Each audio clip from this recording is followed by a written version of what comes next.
Hello दोस्तों, उम्मीद करता हूँ कि आप सभी लोग ठीक होंगे और आपका तैयारी सही से चल रहा होगा। आज की इस वीडियो में हम बात करेंगे रवि कुमार सिहाग जी के बारे में। उन्होंने यूपीएससी में लगातार टॉप करते रहे हैं। 2018 में 361 361 रैंक लाए, फिर 2019 में और तीसरी बार लगातार 2021 में ऑल इंडिया रैंक 18 टॉप करके उन्होंने इतिहास रच दी। तो वो एक महान व्यक्ति हैं और उनका कुछ फिक्स शेड्यूल भी रहा है, उसी के कारण आज वो ऑल इंडिया टॉप कर पाए। तो एक कहावत है doctor APJ Abdul Kalam sir का कि आपके हाथ में कल नहीं है, आप कल को परिवर्तन नहीं कर सकते, पर आपके पास अभी का समय है। अगर आप अच्छे से आज को ही, अभी का समय को ही आप अगर ठीक कर लोगे तो अपने आप कल ठीक होगा, और अगर कल ठीक होगा तो भविष्य भी आपका ठीक हो जाएगा। तो यही देखते हुए हमारा यूपीएससी एस्पिरेंट का एक कॉमन सा प्रॉब्लम रहता है कि हमसे पढ़ाई नहीं बिल्कुल हो पाती है। क्यों पढ़ाई नहीं हो पाती है? ढेर सारी चिंताएं, थॉट्स हमारे मन में आता है पढ़ाई के टाइम के वक्त। क्यों? क्योंकि एक हमारा फिक्स शेड्यूल नहीं होता, फिक्स टाइम टेबल नहीं होता है। किस टाइम उठना है, किस टाइम सोना है, किस टाइम कौन सा सब्जेक्ट पढ़ना है, एक बिल्कुल शेड्यूल नहीं होता है। इसीलिए हम लक्ष्य तक नहीं पहुंच पाते। तय तो कर लेते हैं कि हाँ, हमें आईएएस बनना है, आईपीएस बनना है, पर कैसे बनना है ये नहीं पता। तो all India top Ravi Kumar Sihag वो 3 बार टॉप कर चुके हैं। पहले ही वीडियो के शुरू में मैं बताया। तो उनका दिनचर्या कैसा था उन्होंने अनअकैडमी के चैनल पे बताए हुए हैं, पर यहाँ पे दोबारा मैं बता रहा हूँ। आप अगर चाहें तो वीडियो जाके अनअकैडमी पे देख सकते हैं उनका टाइम टेबल। तो मैं और एक बार बता देता हूँ, ठीक है, उनका टाइम टेबल क्या था, ताकि हमें मोटिवेशन मिल पाए और थोड़ा और 1 घंटा 2 घंटा हमारा जो एफिशिएंसी बढ़ाने में हमें हेल्प मिल पाए। तो देखिए, उन्होंने खुद बताया कि वो रात में नहीं पढ़ते थे। उनका दिन शुरू हो जाता था सुबह 5:30 बजे। उनका दिन शुरू हो जाता था। 5:30 बजे उठते ही वो 15 मिनट योगा करते थे, प्राणायाम, योगा, ध्यान टाइप का वो लगाते थे, ताकि उनका मेंटल हेल्थ ठीक रहे। इन्होंने ये भी बताया है कि अगर आपको यूपीएससी में एक ही चीज़ पे काम करना है, वो है मेंटल हेल्थ के ऊपर, ठीक है। अगर आपका मेंटल हेल्थ सही रहे तो आपको ये लॉन्ग रन के लिए, लंबी दौड़ के लिए आपको ये सहायक होगा, ठीक है। उसके बाद वो डिनर ब्रेकफास्ट वगैरह करते हैं, और ब्रेकफास्ट के बाद वो लाइब्रेरी आते थे, क्योंकि घर में उनका पढ़ाई नहीं हो पाता था रूम पे, इसलिए वो लाइब्रेरी जाते हैं। सुबह 7 बजे वो लाइब्रेरी पहुंच जाते थे। 5-10 मिनट ऊपर नीचे किसी दिन हुआ तो हुआ, नहीं तो 7 बजे लाइब्रेरी पहुंच जाते थे और रेगुलर लाइब्रेरी ही जाते थे। प्रिपरेशन के दौरान जो भी 2-3 साल तो उन्होंने तैयारी किया है, लगातार लाइब्रेरी जाते थे।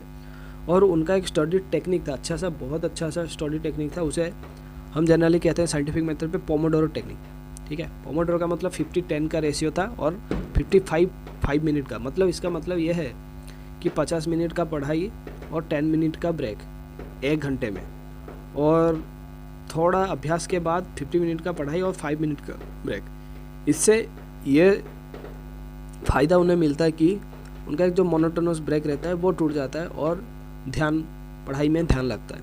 फिर बाद में ऐसे ही 3-4 स्लॉट करने के बाद 3 घंटे के बाद वो एक लॉन्ग ब्रेक पे जाते थे, जो कि 20 to 25 मिनट का उनका सीधा सा ब्रेक रहता था।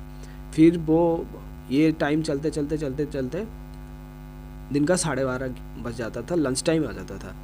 फिर वो लंच टाइम पे 12:30 बजे से 1 बजे तक वो लंच लेते थे, और लंच में उन्होंने स्पेशली बताए थे कि लाइट लंच लेते थे, मतलब ज़्यादा भारी भरकम खाना वो नहीं लेते थे, और वेजिटेबल्स और सलाद वगैरह वो खाते थे, क्योंकि दोपहर में भी वो पढ़ पाए अच्छे से। जैसे ही सुबह का एफिशिएंसी था वैसे ही वो पढ़ पाए, ठीक है।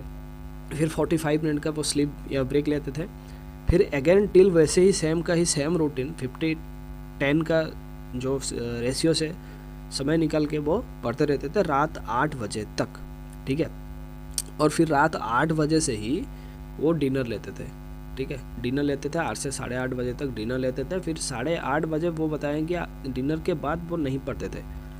तो फिर ये 1 घंटा क्यों इधर लिखा है मैंने, क्योंकि वो 1 घंटा सिर्फ दिन भर में क्या पढ़े हैं वो लिखते थे, ठीक है, और 11:30 बजे सो जाते थे, ठीक है, 11:30 बजे तक सो जाते थे, क्योंकि उन्हें सुबह 5 बजे उठना था, 5:30 बजे उठना था। अगर वो लेट करेंगे या फिर जल्दी सो जाएंगे, वो टाइम पे नहीं उठ पाएंगे। ये उन्होंने मेंशनली अच्छे से बताया कि सुबह जल्दी उठने के लिए जल्दी सोना होगा, और हमारे एस्पिरेंट को ये रूटीन बिल्कुल फॉलो करना चाहिए कि अगर हम जल्दी सो जाएं तो जल्दी उठ पाएँ। अगर जल्दी उठ जाएं तो हमारा दिन सही से स्टार्ट होगा और हम दिन में अच्छे से हमारा रूटीन को फॉलो कर पाएंगे।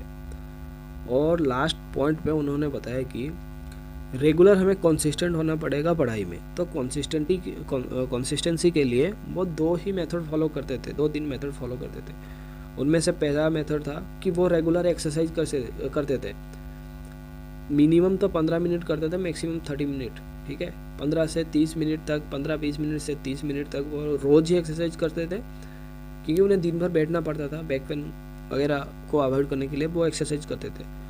और वो सही डाइट लेते थे, ग्रीन वेजिटेबल्स वगैरह, सलाद, फ्रूट्स वगैरह लेते थे, ताकि उनका डाइट सही रह पाए। ये क्यों लेते थे? क्योंकि उनका जो स्टडी आवर था और क्वालिटी ऑफ स्टडी को इम्प्रूव करता था। तो फ्रेंड्स, वीडियो को ज़्यादा लंबा नहीं करेंगे।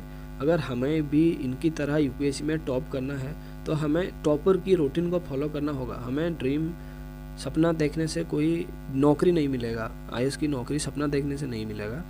हमें हकीकत में काम करना होगा, क्या पढ़ना है क्या नहीं करना है, काम करना होगा। और एक शेड्यूल को, हमारा ये एक हैबिट डेवलप करना होगा हमें, कि हाँ हमें ये करना है तो करना है, आज ही के अंदर ही करना है, मुझे अभी का टारगेट अभी कंप्लीट करना है। बाद में क्या होगा, रिजल्ट क्या होगा, वो मेरे हाथ में नहीं है, ठीक है, वो जब रिजल्ट आएगा वो देखा जाएगा।